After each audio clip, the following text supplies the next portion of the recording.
Imagine, imagine, if you will, a locked, completely windowless room. Right. The air inside is meticulously climate controlled, like they strip almost all the humidity out of it. Mm-hmm. And the walls, they don't just go up to a standard drop ceiling. They extend all the way through the concrete from the true floor all the way up to the true ceiling. Fortified. Exactly, fortified. And in the center of this room sits just a single isolated hard drive. Just one drive. Just one. And on that drive is the only uncorrupted piece of evidence that is capable of taking down this massive multinational corporate espionage ring. The stakes are just incredibly high. They really are. Yeah. But here is the terrifying reality of this whole scenario. A single microscopic speck of dust, or, I don't know, a briefly improperly configured network cable, or even just a split-second power surge could permanently destroy that evidence. Oh, absolutely. Poof. Just gone. Poof. And with it, a multi-million-dollar legal case just vanishes into thin air.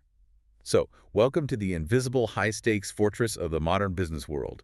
We are talking about the Digital Forensics Lab. It really is a fortress in every sense of the word. I mean, the stakes inside that room are just astronomical every single day. Yeah. Because one tiny procedural error, just one mistake, and the truth is literally gone forever. It's a razor-thin margin for error. It really is. And, well, I want to enthusiastically welcome you to today's deep dive. We are so glad you were here with us for this one. We really are. But right off the bat, before we get into the weeds here, I want to invite you to like, share, follow, and comment on this content. Your engagement really helps us bring this level of detail to you. It makes a huge difference. It does. And I want to give a very special targeted shout out to the students at the Dr. Sam Pack College of Business at Tarleton State University. Go Texans. Yes. As well as any other, curious learners out there tuned in. Listen, if you are studying MIS, CIS, IT, or even just general business management, you really need to hit that subscribe button and share this right now. You definitely do not want to miss the insider practical tips we are dropping today. You don't, because this is the structural knowledge that will position you for a seriously bright future in your careers. Also, strongly consider checking the description below, because we have linked some high-value resources there specifically curated just for you. Yeah, it's all about building that undeniable foundation for your career, You really need to know how the tech serves the business and, frankly, how the business funds the tech. Exactly, how the money works. Now, to smoothly transition from where we left off last week, we unpacked Chapter 2, which was report writing and testimony for digital investigations. Right, the presentation side of things. Right. We spent a lot of time talking about how to present your technical findings to non-technical juries and, C-suite executives. But today, we are taking a step back into the physical space. We are diving into Chapter 3, the investigator's laboratory and digital forensics tools. The nuts and bolts. Exactly. And just so you know, we are basing our analysis on the 2025 edition of the Guide to Computer Forensics and Investigations. That's by Nelson, Stewart, Phillips, and Wilson. A great text. It really is. And this is the third of our 15-chapter series, and we are going really deep today. We absolutely are. If we look at today's mission, our goal is to really thoroughly understand the physical, technical, and business requirements of building and running a modern digital forensics lab. It's a massive undertaking. It is. We are going to break down the actual architecture of how these labs are constructed, the microscopic details of how they are equipped, and I think most importantly for our business students, The funding. yes, how they are funded, justified, and managed at that executive level. Yeah. Because mastering these concepts, it isn't just about passing a midterm. Right. It is about owning your career growth. It's about understanding the intersection of that deep-level technology and the high-level business strategy so you can become, absolutely invaluable to your future employers. Okay, so let's start with the physical space. Because before an investigator can even look at a suspect's hard drive, they need a secure, accredited environment. You have to have it.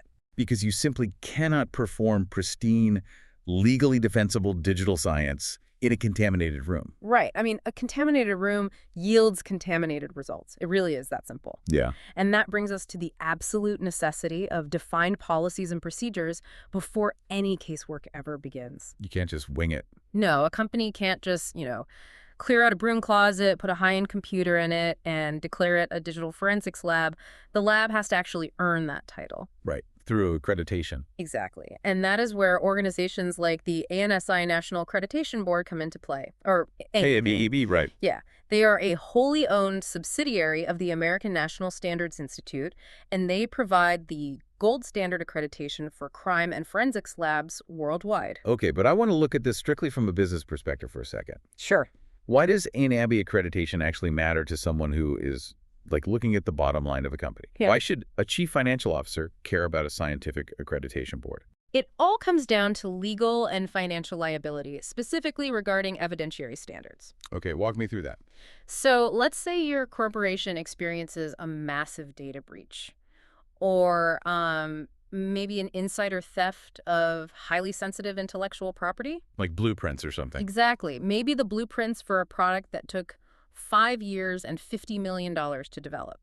Ouch. Right. So you use your internal unaccredited IT department to gather the digital evidence, and you take the culprit to court. Okay.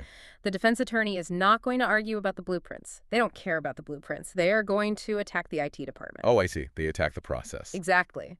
They are going to demand to see the lab's accreditation, their scientifically validated processes, and their chain of custody protocols. And if those don't exist, what happens then? Then the defense just files a motion to suppress the evidence. Oh. Yeah. If the lab isn't accredited to a recognized standard of scientific rigor, a judge can, and often will, just throw that evidence out of court entirely. So the whole case just collapses. Collapses. For a corporation, losing that evidence means losing a lawsuit worth millions, or just failing to recover those stolen trade secrets. So the CFO cares about ANAB accreditation because it is literally an insurance policy. It is. It's an insurance policy for the company's legal recourse. It proves to the court that your lab operates flawlessly. It protects the investment in the investigation. That makes perfect sense. Mm-hmm. And a huge part of achieving that accreditation, right, involves the physical security of the facility itself. Like, we aren't just talking about putting a deadbolt on a wooden door. Oh, far from it. We are talking about very strict architectural requirements. For mid to large labs, the facility ideally needs to be a windowless environment. Yeah, the source material specifically highlights the walls. Like, the walls need to go from the true floor, like the concrete slab, Right. all the way up to the true ceiling, the concrete slab above. Yeah. You cannot just use standard office walls that stop at a suspended acoustic drop ceiling. No, you can't, because a drop ceiling is a massive physical vulnerability. How so? Well, think about it. If your lab walls only go up to the acoustic tiles, an unauthorized person in the adjacent office can literally just pop a tile, climb over the partition, drop right into your pristine forensic lab. Like Mission Impossible. Exactly like that. They drop in, pocket a thumb drive containing critical evidence, and climb back out. That's terrifying. It is. The physical security dictates the digital integrity. If the facility isn't physically impenetrable, the digital evidence isn't safe. It can be lost or corrupted or deliberately stolen. Right, because it doesn't matter if you have military-grade encryption on your servers if someone can physically just pick up the server and walk away with it. Exactly. You also need at least 2 controlled exits, mostly for fire and life safety, but both must be strictly monitored. Yeah, and to illustrate how easily this physical security can be compromised, there is this great cautionary tale in the reading about social engineering. Oh, the visitor log story. Yes, so imagine a lab manager who is reviewing the daily physical visitor log with a newly hired security guard. And the manager is scanning down the handwritten log of everyone who entered the building that day, and he sees a name with a timestamp next to it. And the name is Nosmo King. Nosmo King. Right. Yeah. So the manager immediately stops. He asks the new guard, "Did you let this person into the secure area?" And the guard replies, "No, he tried to get in, but I wouldn't let him pass the desk." That sounds good at first. Right. But why? Because the guard actually looked at the ID card and realized it was a crude fake.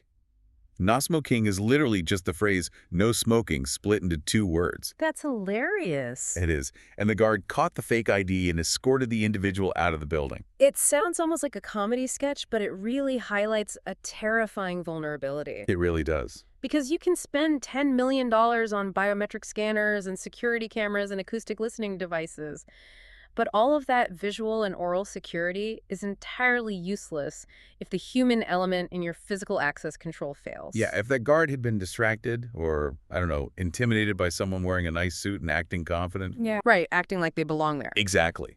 then an unauthorized person would have gained physical access to the lab. Social engineering bypasses technical security every single time. Every single time. And once they are inside the room, the damage they can do is catastrophic. Yeah. Which brings us to how the actual hard drives and mobile devices are stored within that physical space when they aren't actively being analyzed. Right. We are talking high-quality, heavy-duty safes and evidence lockers. Yes. Secure evidence storage requires high-quality locking mechanisms and routine container inspections.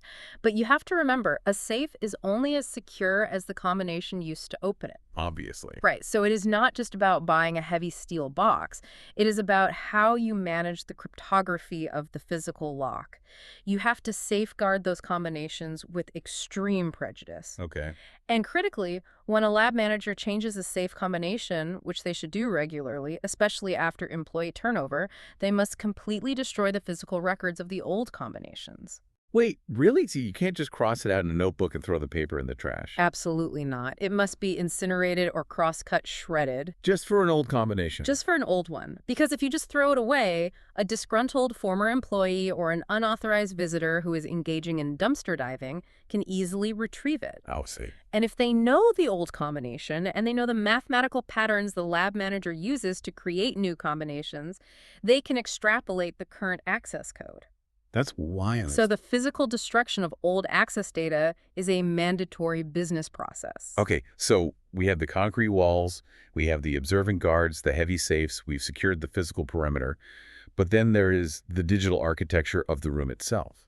Let's talk about network design. A huge challenge. It is.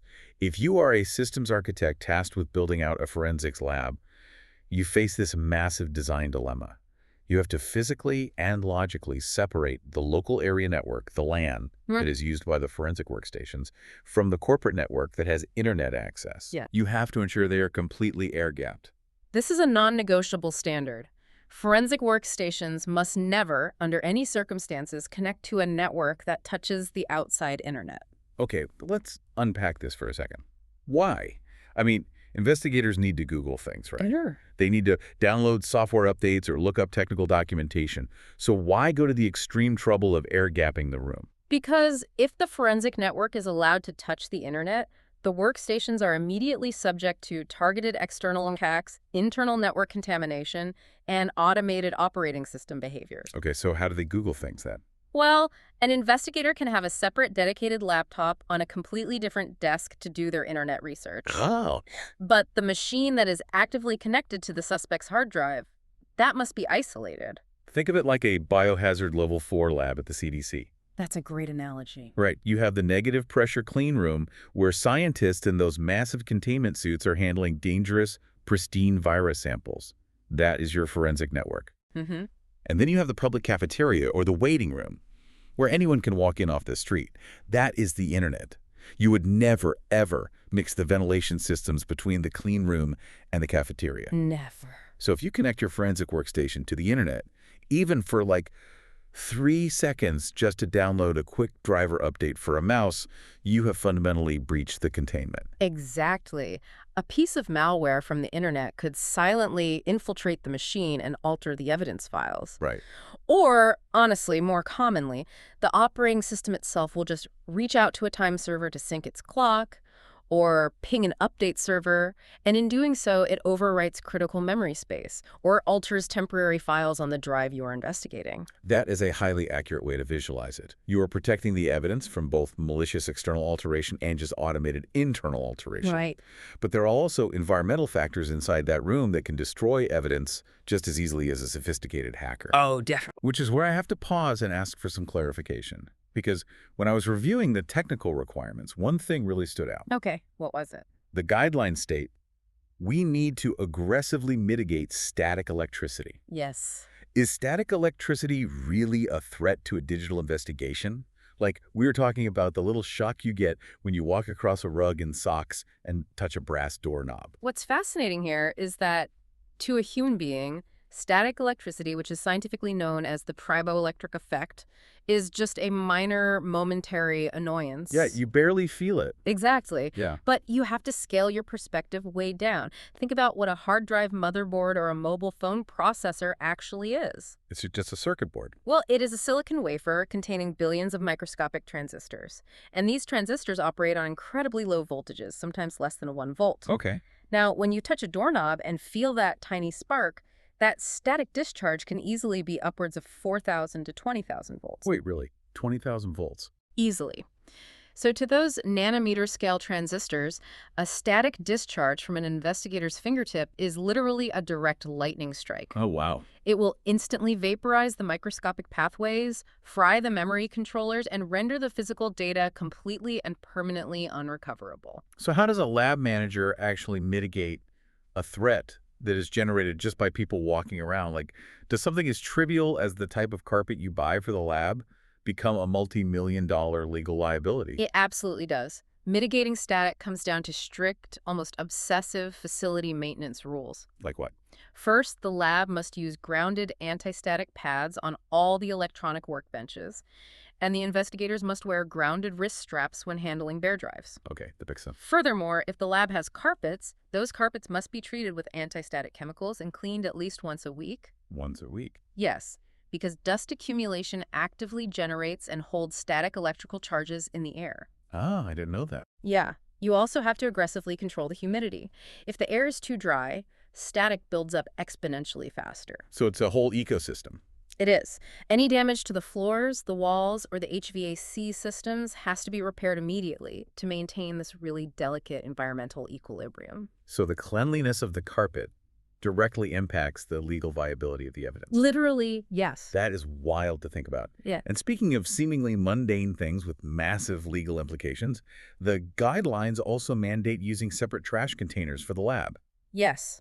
In a private corporate setting, utilizing separate, locked trash containers for the lab waste helps maintain the absolute integrity of the investigation processes. How does trash affect the investigation? Well, it physically separates the forensic lab waste, which might include handwritten notes, wiped hard drive labels, or printed hex dumps from the general corporate office waste. Oh, I see. This is crucial for protecting corporate trade secrets and shielding attorney-client privileged communications from accidental exposure to, say, the janitorial staff, or targeted dumpster diving by corporate spies. So every single physical detail is locked down. Every detail. And for the absolute highest echelon of security, the guidelines introduce the concept of TEMPEST-Qualified labs. Oh, Tempest. That's fascinating stuff. Yeah, TEMPEST is originally a classified U.S. government acronym and standard. Right. It describes facilities that have been aggressively architecturally hardened against electromagnetic eavesdropping. Okay, break that down for me. So every electronic device, a computer monitor, a keyboard cable, a spinning hard drive, they all emanate varying electromagnetic signals outward into the air. Like radio waves. Essentially, yes. In a high-risk corporate espionage investigation, a well-funded outside actor could park a van down the street, aim specialized antenna equipment at your building, and actually read those faint electromagnetic signals. Wait, read them like they can see what you were doing. Yes.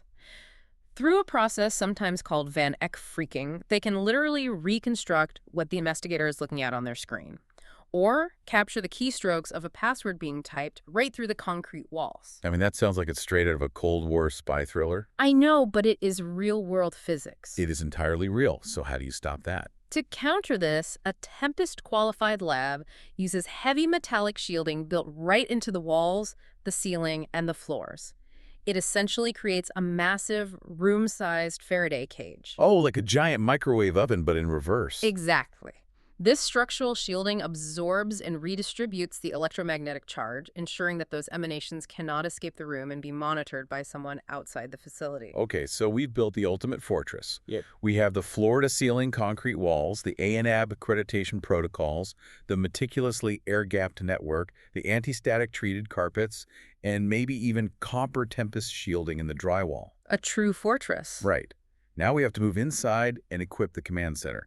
We need to build the forensic workstations. The fun part. Yeah, and for our business and IT students, buying equipment isn't just a fun shopping spree, you know?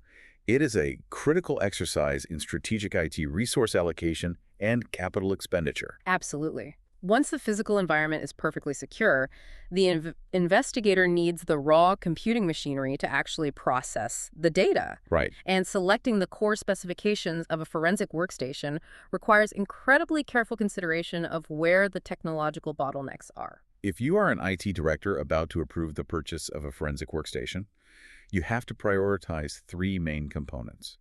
The guidelines lay out what I call the holy trinity of a digital forensics rig. The CPU, the RAM, and the storage. Exactly. The central processing unit, the random access memory, and massive disk storage. Those three are the absolute non-negotiables. You must procure the most powerful multi-core CPU, the highest possible amount of fast RAM, and the fastest, largest disk storage arrays available. Why those three specifically? Because forensic analysis involves taking mathematical hashes of files, copying them bit for bit, and searching through them. This requires massive input-output throughput. If any one of those three components is slow, the entire investigation just grinds to a halt. It's exactly like buying a commercial semi-truck for a heavy logistics business. Oh, I like that comparison. Right. When a logistics company buys a fleet of trucks, they care about the horsepower of the diesel engine, the durability of the transmission, and the heavy payload capacity of the trailer. They do not care if the cabin has heated leather seats, a premium sound system, or a custom paint job. No, they just need it to haul freight. Exactly. In the forensic computer world, the fancy 4K curved monitors and the ultra-high-end graphics processing units, the GPUs, are usually secondary for a basic processing workstation. Right, they're the leather seats. Exactly. You need the CPU engine to churn through the data, the RAM transmission to hold the active workspace, and the massive disk storage payload capacity, because you are dealing with exact bit-for-bit copies of terabytes, sometimes petabytes, of evidence. That is a very apt analogy for standard processing. You can always add bigger monitors or specific peripheral devices later as operational expenses, but the core processing and storage capacity must be prioritized as a capital expenditure from day one. Right. But of course, in the real business world, IT departments do not have unlimited budgets. Rarely ever. Yeah. You often have to do more with less. Right. And that brings us to a very practical scenario. Imagine an IT manager tasked with acquiring a forensic workstation, but they have a severely restricted budget. The very common scenario. Yeah. They can't afford the downtime to buy individual server parts and build it from scratch, and the CSO certainly won't approve the purchase of a top-of-the-line, specialized, pre-built enterprise forensic machine. No, those are expensive. Yeah, for context, a system like a Friday unit, a forensic recovery of evidence device, can easily cost $10,000, $20,000, or $30,000. Easily. So what is the strategic budget hack here? This is one of the best real-world business tech solutions in the field. The manager's best, most cost-effective move is to go to a commercial retailer and buy a high-end consumer gaming PC. Wait, what? A custom gaming rig with the neon lights and glass case? I know. It sounds completely counterintuitive to put a glowing gaming PC in a sterile forensic lab. I love that image, honestly. But if you look at the fundamental hardware architecture of a high-end gaming PC, it aligns perfectly with our holy trinity. That makes sense. Yeah, gaming PCs are inherently built with top-tier multi-core CPUs to handle complex physics and game logic. Right. They come packed with massive amounts of high-speed RAM to load massive game worlds. And crucially, their motherboards usually have plenty of internal bays and high-speed PCIe lanes for massive, fast, solid-state disk storage. So they already have the truck engine and transmission. Exactly, with just a few minor operational modifications like, turning off the neon lights. Which is probably a good idea. And adding specific forensic software and hardware interfaces, a gaming system works exceptionally well as a forensic workstation at a mere fraction of the cost of a specialized enterprise unit. It is a brilliant reallocation of resources. But I actually have to stop right here and eat my own words. Oh. Yeah, a minute ago I made the commercial truck analogy, and I explicitly called GPU's graphics processing units the leather seats of the workstation, implying they were a luxury, not a necessity. Yes. But as we move into specialized forensic tasks, specifically password cracking, you're going to tell me the leather seats are actually the engine, aren't you? I am indeed. For standard data processing, your truck analogy holds up perfectly. But when an investigator encounters an encrypted drive or a locked file and needs to perform brute force password cracking, the CPU is no longer the star of the show. So what happens? To do this quickly and efficiently, a lab must build a workstation specifically designed to house multiple incredibly powerful GPUs. Okay, let's dive into the architecture here. Why are GPUs the tool of choice for password cracking and not just a server with 4 massive CPUs? It comes down to how those distinct processors handle mathematical workloads. A modern CPU is incredibly fast and complex, but it only has a relatively small number of cores, maybe 8, 16, 32, or 64 on a high-end server. Right. It is designed to do highly complex sequential tasks. It's constantly switching between the operating system, the mouse, the network, and the software. It's juggling a lot. A GPU, however, has thousands of much smaller, simpler cores, known as arithmetic logic units, or ALUs. A GPU is designed to do one thing: calculate the geometry and lighting of millions of pixels simultaneously on a screen. Okay, but how does calculating pixels translate to cracking a password? Because password cracking isn't a complex sequential logic puzzle, it is essentially doing millions of simple, repetitive mathematical guesses at the exact same time. Oh, I see. It is parallel processing at its finest. A workstation utilizing multiple GPUs allows all those thousands of ALUs to work on hashing potential passwords in parallel, entirely bypassing the core CPU. Wow. A good CPU might guess a few thousand passwords a second. A cluster of high-end GPUs can guess tens of billions of passwords a second. Billions. Billions. And because the GPUs are doing the heavy lifting, the main computer CPU remains unburdened. So the investigator can actually continue working on other cases on the same machine while the GPUs are brute forcing the encryption in the background. Okay, that makes perfect sense. The architecture dictates the capability. Right. And when we talk about password cracking, we need to distinguish between the two primary methodologies used by those GPUs. Right. Dictionary attacks versus brute force attack. This is a fundamental concept in cryptography. A password dictionary attack uses a massive, predefined list of words, phrases, and commonly used passwords, literally a dictionary file. Where did you get those lists? These lists are often compiled from previous massive data breaches across the internet. It gives the software a highly probable starting point because, let's face it, human beings are inherently predictable. Yeah, they use their dog's name, their anniversary. Or variations of password 123. Exactly. The GPU software runs through this massive list, hashes each word, and compares it to the hash of the encrypted file. If they match, the password is cracked. And if the suspect was actually smart and used a random string of characters that isn't on any leaked list, Then the investigator has to pivot to a full brute force attack. A brute force attack is the exhaustive mathematical process of trying every single possible combination of characters on the keyboard. oh boy. Every uppercase letter, lowercase letter, number, and special character. It tries A, then B, then C, all the way through to complex strings like A! 9Z. That sounds like it would take forever. It is mathematically guaranteed to work eventually. There is no password that can withstand a true brute force attack. However, without those massive GPU rigs running in parallel, a sufficiently complex, randomly generated 15-character password could take standard CPUs literally centuries to brute force. Centuries, which is exactly why you always start with a dictionary attack. It is all about time management. Exactly. Okay, so we have the processing power, we have the CPUs and the thousands of GP cores.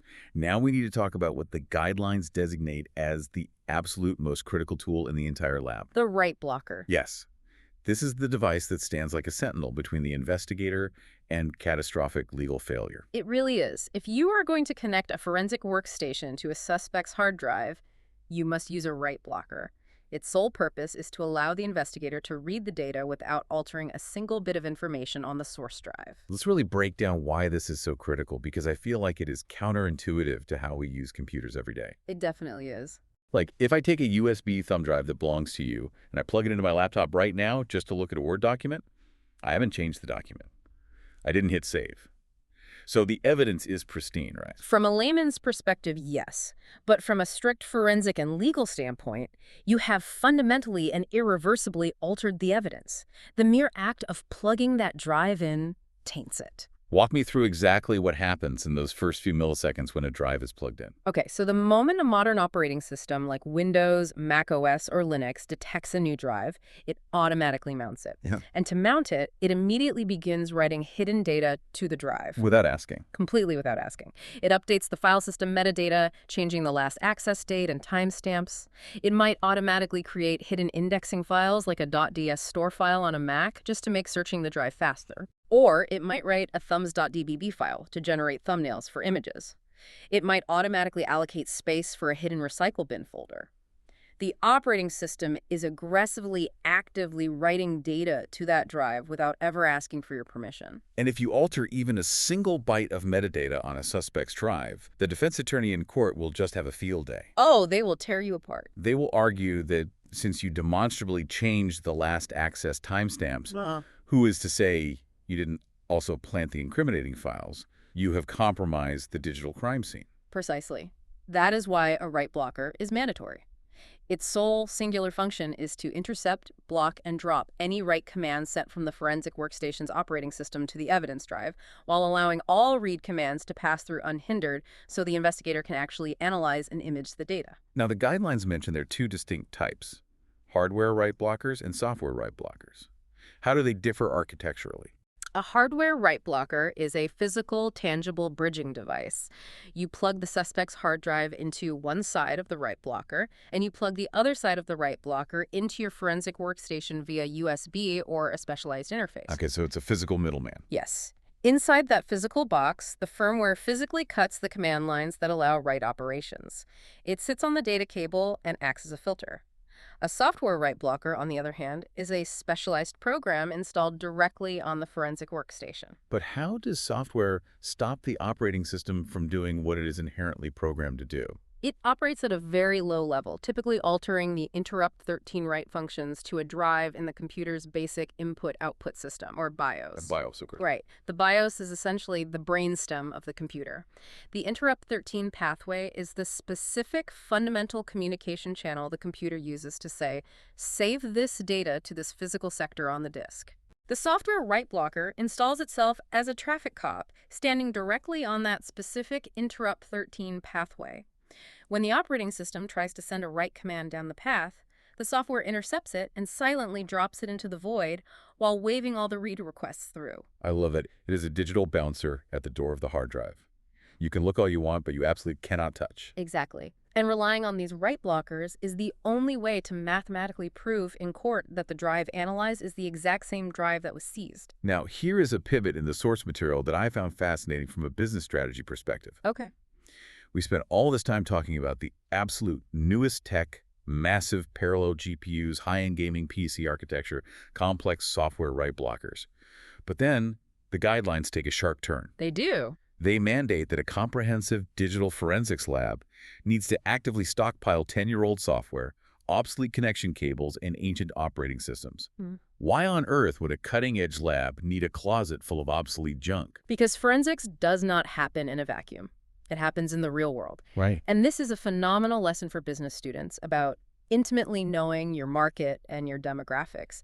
You have to build your capabilities around the reality of the people you are investigating, not just the latest tech trends in Silicon Valley. Give me an example of how this plays out in the real world. Consider a forensic lab operating for a local police department in a municipality where the average household income falls significantly below the national average. Right. The local schools rely heavily on donated older computers. The residents hold on to their personal laptops and desktop towers for a decade or more because they simply cannot afford to upgrade. So the suspects in this jurisdiction aren't running the latest Windows 11 machines with terabytes of NVMe solid-state storage. Exactly. They are running Windows 7 or even older systems. They are using old spinning hard drives with obsolete IDE or PATA ribbon cables, not modern SATA or USB-C connections. Ah, I see. Given the economic reality of this demographic, an investigator cannot just rely on up-to-date hardware and software. They must proactively maintain legacy systems and legacy software. You need to maintain licensed, functional copies of legacy operating systems to correctly mount and read older file systems like FAT16. Wow. You need to stock a massive assortment of old proprietary cables, external CD and DVD drives, and motherboards with varied, outdated expansion slot architecture. That is such a vital business lesson. If your target market, or in this case your suspect pool, is using a 15-year-old laptop with a proprietary hard drive connector, all your modern $5,000 gaming PCs and multiple GPU rigs are entirely useless if you can't even physically plug the drive into the machine to read the obsolete file system. It proves that in digital forensics, exactly as in corporate business strategy, adaptability and market awareness are just as important as raw processing power. That perfectly sets the stage for the next phase of our discussion. We've talked about the physical fortress, and we've built the hardware command center. But we have to remember that hardware is just dumb iron. It really is. It just processes electricity. It is the software layer that actually interacts with the data and extracts the truth.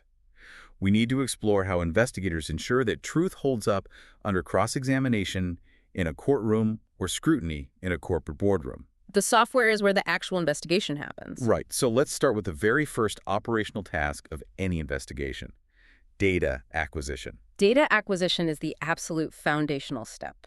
Before you search for a single keyword or look for a stolen blueprint, you have to acquire the data safely. And it is crucial to understand that forensic acquisition is not just a simple drag-and-drop copy procedure like moving a file to a thumb drive. Right, it's way more complex. Investigators must make physical copies of the data, which are fundamentally different from logical copies. Let's differentiate those two, because that is a very important technical distinction. A logical copy is what a normal computer user does every day. I select a folder of PDFs on my desktop, hit copy, and paste it onto an external drive. I am copying the logical files that the operating system recognizes and organizes for me. Yes. But a physical forensic copy operates on a completely different level, right? Vastly different. A physical copy, which is often referred to in the industry as a bitstream image, ignores the operating system entirely. It doesn't care about folders or PDFs. It drops down to the hardware level and copies every single 1 and 0 on the physical magnetic platters or flash memory chips of the drive, sector by sector, from the very first bit to the very last bit. Why is that necessary? If I copy all the files logically, don't I have all the evidence? You have all the visible evidence, but you are missing the most critical data. The hidden stuff. Exactly. When a user highlights a file and hits delete and empties their recycle bin, the operating system does not actually erase the 1s and 0s that make up that file on the hard drive. It doesn't. No, that would take too much time. Instead, the OS simply goes to its index, the master file table, and deletes the pointer to that file, marking that specific physical space on the magnetic platter as available to be overwritten. So the file is still physically there, just invisible to the user and the OS. Exactly. Until new data is saved over it, the original data remains completely intact. A physical bitstream image copies the visible files, yes, but it also copies all of that empty, unallocated space containing the deleted files. Wow. It copies hidden partitions. It copies what we call slack space, the tiny fragments of unused space at the end of a file cluster where old data might still reside. The operating system doesn't see any of that data, but a forensic bitstream image captures it perfectly. Okay, so once the investigator has performed that massive bit-for-bit physical acquisition, they now have a mountain of raw data. We're talking terabytes of 1s and 0s. How does a human being actually sift through that ocean of information to find the single smoking gun? They relied heavily on automated keyword searches. Let's say you are investigating a massive corporate fraud case involving thousands of documents, emails, and deleted files. You need to narrow your search parameters to separate the signal from the noise. It's like using Control F to find a word in a giant PDF document, but on steroids. Exactly. But instead of searching one document, you were searching the entire physical image of a hard drive, including all the deleted space and slack space. Okay. A keyword search tool allows the investigator to input highly specific strings of characters, words, or phrases, perhaps a specific secret project name, a co-conspirator's employee ID number, or specific accounting terms related to financial fraud. Right. The software mathematically scans every sector vector of the bitstream image and flags every single instance where those specific hex values or text strings appear. It instantly filters out the millions of irrelevant SysD files and isolates the potentially relevant evidence for the investigator to review manually. Now, when it comes to the actual software tools that perform these massive searches and acquisitions, the guidelines highlight a very interesting ongoing debate within the forensic community. Oh, the GUI versus CLI debate. Yes, it is the debate between using graphical tools versus text-based tools. A lot of seasoned investigators strongly prefer using command line interface tools CLI over graphical user interfaces GUI. They do. But why would an investigator want to sit there typing lines of code on a black screen like it's 1985 when they could just use a modern program and click intuitive buttons with a mouse? There are a few very compelling reasons for preferring command line tools, and the first is system resources. Why does a GUI use more resources? Think about what a graphical user interface actually has to do in the background. It has to render high-resolution windows, draw intuitive icons, manage fluid mouse movements, handle drop-down menu animations, and constantly update the visual display on the monitor. Right, it's a lot of visual work. All of that visual processing requires a significant amount of RAM and CPU cycles just to keep the interface running. A command line tool, however, is entirely text-based. It requires virtually zero graphical overhead. Oh, I see. This means it bypasses the visual rendering and dedicates 100% of the computer's CPU and RAM to the actual forensic processing, the intense mathematical hashing, the bit-level copying, the deep keyword searching. Which means the CLI tool runs faster, more efficiently, and is far less likely to crash when trying to swallow a multi-terabyte data set. Exactly. I can see the efficiency argument, but I'll play devil's advocate for a second. A GUI is easier to use, it requires less memorization of complex commands, and it saves training time. And time is money in a corporate lab. That is the standard business argument for GUIs, and it is valid. However, there is a much deeper, more concerning issue here, which is why the guidelines explicitly warn investigators about becoming dependent on a single commercial GUI tool. What's the issue? It is the black box problem. Commercial GUI tools are proprietary. Their source code is a closely guarded corporate secret. Why is that a problem for the investigator? Because a GUI tool only operates within the exact parameters defined by its corporate programmers. If the GUI tool isn't specifically programmed to look in a bizarre, obscure area of a file system, or if it encounters an unexpected corrupted file structure that breaks its visual rendering logic, it might just skip over that data entirely without generating an error message. Wait, really? It just ignores it? It hides the raw data behind an interface. The investigator might miss the crucial evidence and never even know it. A command line tool, conversely, often gives you raw, unfiltered, low-level access to the data structure. You see exactly what is there. Which is why the guidelines point out that many investigators prefer open-source alternative platforms. They specifically highlight Linux options, like Kali Linux, which comes preloaded with powerful free command line tools and interfaces like Autopsy and the Sleuth Kit. Yes. Linux platforms and these open-source tools are wildly popular globally, especially in developing nations, simply because they do not have massive licensing fees. That makes sense from a budget standpoint. But they're also favored by elite experts because the source code is entirely open and auditable. An investigator, or a defense attorney's expert, can look at the actual code and see exactly, mathematically, how the tool is interacting with the evidence. It offers a level of scientific transparency that proprietary black box commercial GUI tools simply cannot match. So whether you use a fancy commercial GUI or a free open source CLI, you eventually have to go to court. Yeah. And when you do, how do you mathematically prove that the software tool actually worked correctly and didn't accidentally invent or corrupt the data? You have to prove it. I like to compare this to calibrating a precision scale before weighing expensive gold. If you are going to sell exactly 1 ounce of gold, you don't just trust the digital scale out of the box. You first put a known, certified 1 ounce calibration weight on the scale to prove it reads exactly 1.000. That process proves the scale is functioning. That is a perfect analogy for the concepts of validation and verification. In a well-managed lab, duties are separated and specific personnel are tasked solely with validating the tools and verifying the acquired data. Let's break those terms down. It is vital for business and IT students to understand the strict scientific difference between these two terms. Validation is the process of confirming that a software tool is functioning precisely as intended. It is calibrating the scale.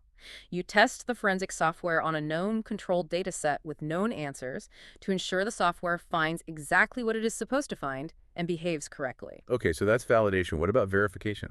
Verification, on the other hand, is the process of mathematically proving that two different sets of data, like your forensic copy and the suspect's original drive, are absolutely perfectly identical. And how do we verify that two massive hard drives containing billions of microscopic ones and zeros are identical without reading them line by line? We use cryptographic hashing, and we also have to ensure our investigative processes are repeatable and reproducible, which are two more scientific terms that sound identical but are vastly different. They really do sound like synonyms.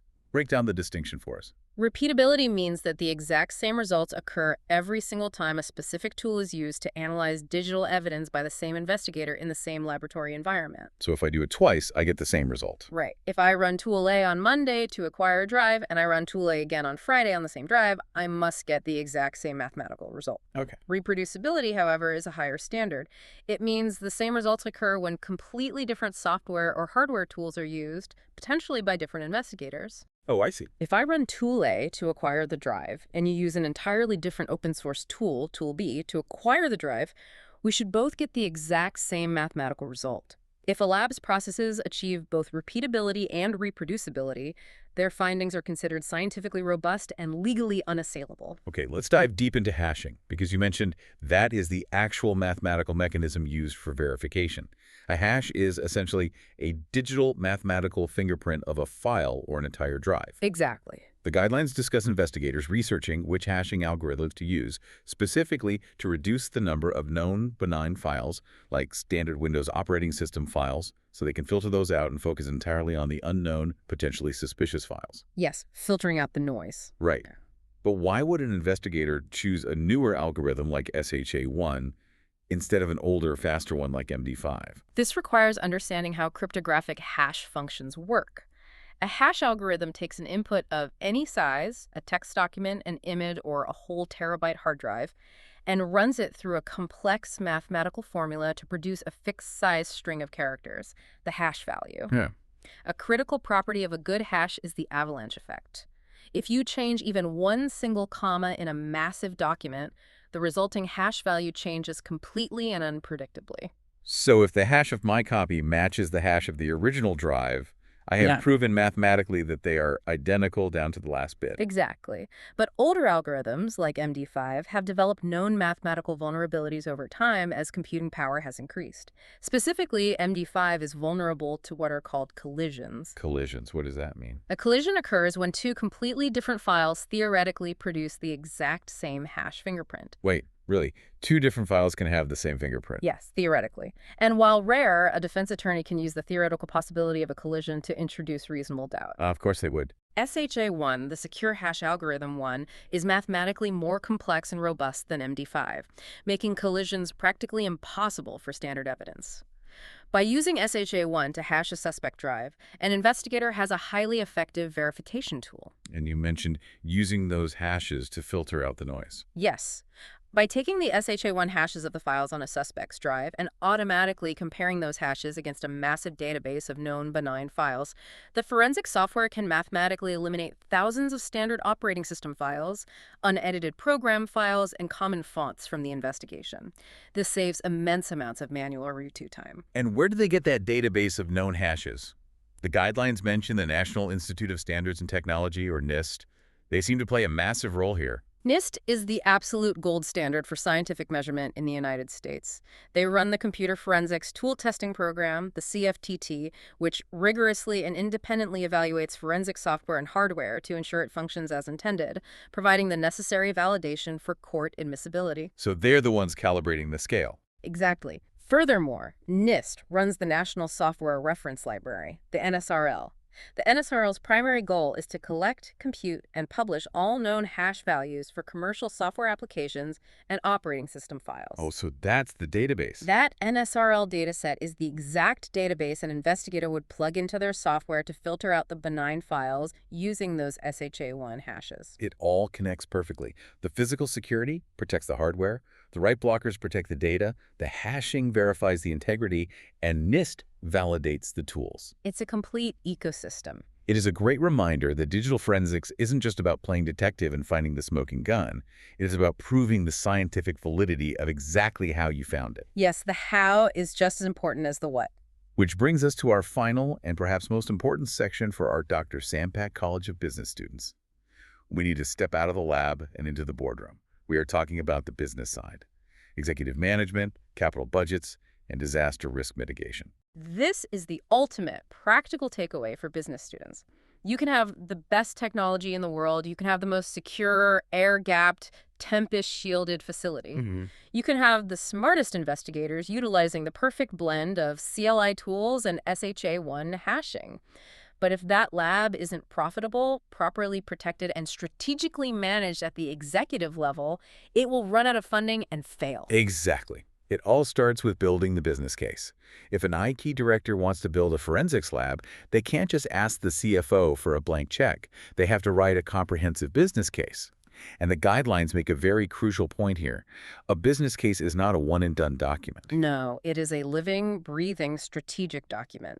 A lab manager must update their business case annually. Annually, why so often? Because a business case provides the financial and strategic justification to upper management for establishing a lab, upgrading physical facilities, or purchasing new equipment. Technology changes rapidly. New cyber threats emerge every month. And most importantly, corporate business needs and profit margins evolve.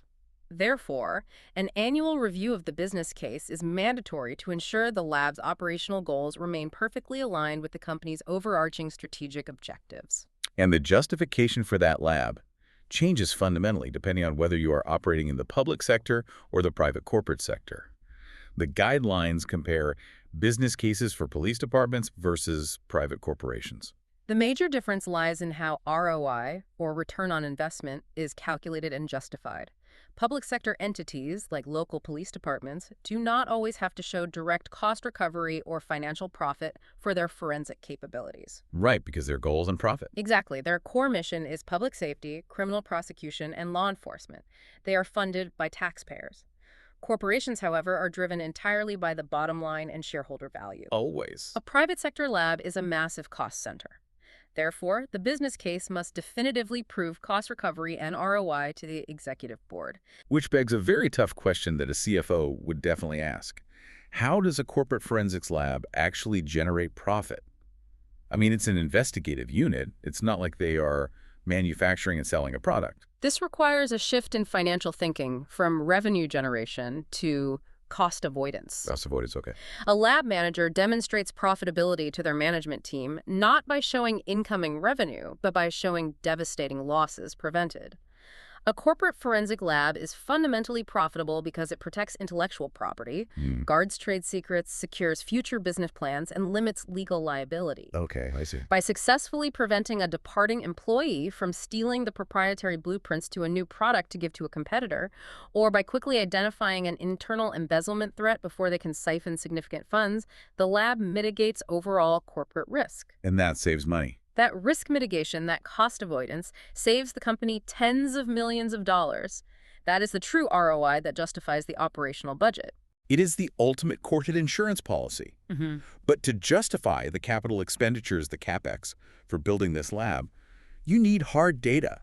You can't just stand in front of the C-suite and say, well, bad things might happen, so give me $1 million. No, they will laugh you out of the room. Right. You have to quantify the risk. The guidelines provide a great example of how to do this statistically. Yes, forecasting workload is critical for budget justification.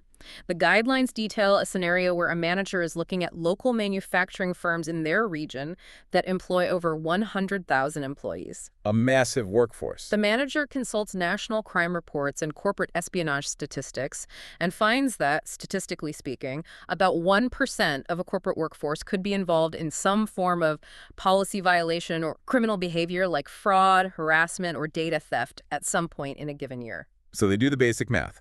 1% of a 100,000-person workforce equals 1,000 potential incidents. Exactly. That hard statistical data, 1,000 potential digital investigations per year, is exactly what business students need to learn to calculate and present. It makes it tangible. You use actuarial statistics to forecast demand, and you build your CapEx and OpEx budget requests based entirely on that forecasted workload. You show the board the mathematical probability of risk. And a significant part of that budget must be dedicated strictly to disaster recovery and risk management. Because if the forensics lab goes down, the investigations stop and the company is exposed. But creating a disaster recovery plan requires defining what actually constitutes a true disaster. Categorizing risk correctly is a vital management skill. The guidelines ask which of several scenarios is not considered a true operational disaster for a lab. Let's run through them. A forensic workstation experiencing a catastrophic hard disk crash. That is a disaster. You lose processing capability. Right. A lightning strike causing the building to lose main power. Disaster. The lab flooding with water from a broken pipe. Absolutely a disaster. But what isn't a disaster? A general power outage 2 blocks away in the city grid. A competent lab manager realizes that while they need to be alert to grid instability, a local outage is not considered a disaster for their specific facility, assuming they have properly budgeted for and installed uninterrupted power supplies and automated backup diesel generators. Right, because the power should never actually drop in the lab. But for those true disasters, the fires, the floods, the targeted cyber attacks, how do you protect the data? The physical servers can be replaced with an insurance check, but the digital evidence is entirely unique. This requires a classic, incredibly robust backup strategy, often referred to as the 3-2-1 rule. The 3-2-1 rule. Okay. The lab must keep one recent backup on site on a separate server array for easy, immediate retrieval if a simple localized file corruption occurs. They must keep a second duplicate backup completely off-site, perhaps in a secure cloud environment or a physically distant data center, to protect against a localized physical disaster like a fire destroying the primary building. Right, so if the building burns down, you still have the cloud. Exactly. And critically, they must keep a third, older, historical backup off-site and offline. Why do you need an older backup? Doesn't that mean you lose your recent work? Yes, but it protects against modern malware. If a sophisticated ransomware attack or creeping silent data corruption infects the primary servers, that corruption will immediately be copied to the recent on-site backup and the recent off-site backup. Oh, because it just syncs the corrupted files. Right. By the time you notice the ransomware, your recent backups are also encrypted and useless. That older, offline backup is your last line of defense to restore the foundational data. That strategy is absolutely bulletproof. Now let's talk about the hardware lifecycle, because this is where IT budgets often face the most scrutiny from the finance department. Servers, workstations, and storage arrays do not last forever. They definitely do not. They wear out, especially when they are running at 100% capacity, churning through massive data sets 24 hours a day, 7 days a week. The guidelines discuss a lab manager reviewing their operational budget to predict equipment needs, and they highlight a very harsh financial reality about running a lab. The critical piece of information here is the mandated lifespan of this high-end equipment. Under heavy, continuous forensic use, the physical hardware, the CPUs, the drives, the write blockers, and the specialized software licenses must be replaced entirely every 18 months and preferably every 12 months. Okay, I have to step in and push back on this aggressively on behalf of every business student and future CFO listening. I figured you would.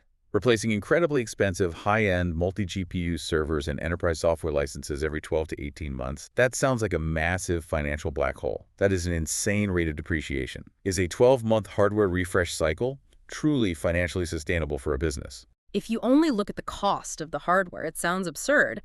But if we connect this to the bigger picture of corporate risk, you have to weigh the cost of the equipment against the cost of catastrophic failure. Okay, give me a scenario. Imagine an investigator is processing a massive corporate espionage case. The suspect's drive is heavily encrypted, and the investigator is using a 2.5-year-old, heavily degraded workstation to physically image the drive. It's just a little old. What's the worst that could happen? Because the hardware is old, the thermal paste has degraded, and the components have been pushed past their operational lifespan, the motherboard suddenly fails halfway through the physical acquisition. It shorts out, sending a massive electrical surge through the USB bus, past the write blocker, directly into the original evidence drive, frying its circuitry. Oh, wow. So the original evidence is physically destroyed. Completely destroyed. Now, step into the boardroom and compare the cost of a $5,000 proactive server replacement to the cost of losing a $50 million intellectual property lawsuit because your only piece of evidence was destroyed by obsolete hardware. That puts it in perspective. In the forensic world, equipment failure isn't just an annoying IT ticket where someone can't access their email. It is the permanent destruction of legal truth.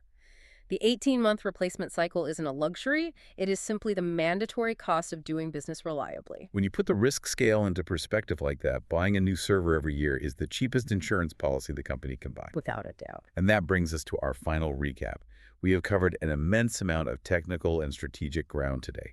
We started by building an air-gapped physical fortress, protected against static electricity, electromagnetic emanations, and secured by heavy doors and ANA accreditation protocols.